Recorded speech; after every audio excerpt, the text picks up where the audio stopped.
Justru kerajaan menyuruh rakyat Malaysia yang masih tidak berdaftar berbuat demikian dalam masa yang terdekat.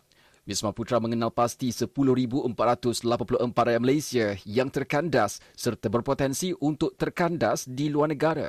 Yang berpotensi untuk terkandas ini sebagai contohnya pelajar yang di dalam tahun akhir, yang mungkin tak lama lagi akan menghabiskan pengajian mereka setelah selesai peperiksaan tahun akhir mereka.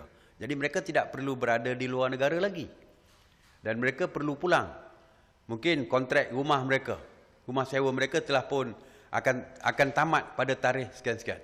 Jadi mereka perlu balik. Begitu juga dengan rakyat kita yang bekerja sebelum ini di negara berkenaan, tiba-tiba diberhentikan atau akan diberhentikan.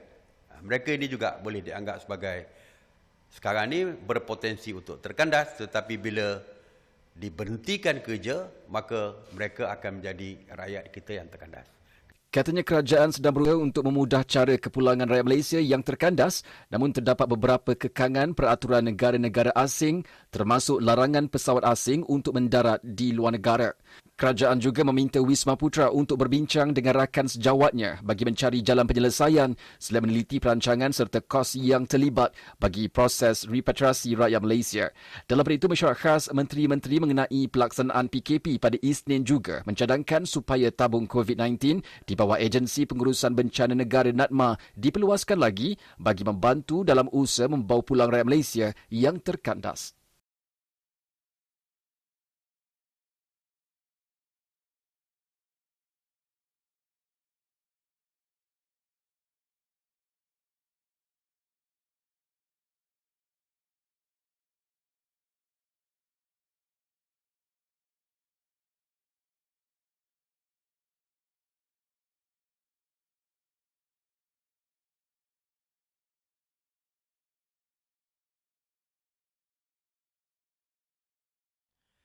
Bismillahirrahmanirrahim. Mengenai 414 individu yang masih berdegil dan masih gagal tampil untuk membuat saringan kali kedua, Ismail Sabri berkata mereka akan diberikan layanan istimewa untuk dibawa ke klinik atau fasiliti kesihatan.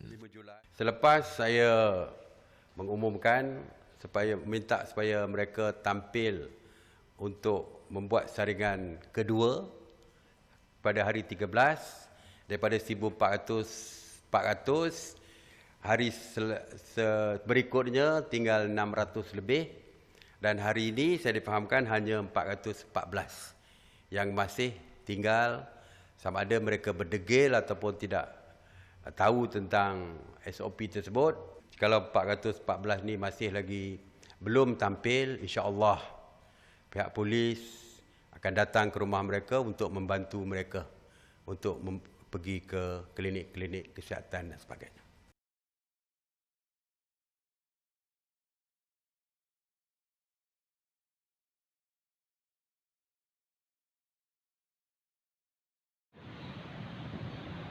Mengulas mengenai perkembangan perbincangan antara Malaysia dan Singapura bagi pembukaan sempadan, Ismail Sabri berkata perbincangan pembukaan sempadan antara Malaysia dan Singapura perlu diselesaikan secara menyeluruh dengan melibatkan 3 kategori.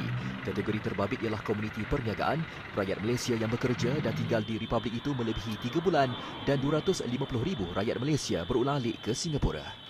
Ya, kalau boleh, perbincangan diteruskan, SOP yang ketat perlu dilonggarkan.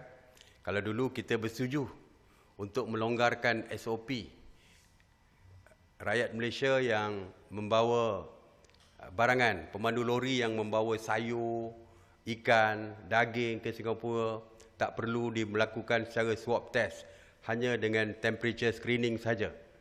Jadi janganlah mereka tiba-tiba sekarang ni dalam perbincangan mahu mengimpuskan SOP yang ketat seperti mengenakan syarat swab test kepada setiap rakyat Malaysia yang nak ke Singapura.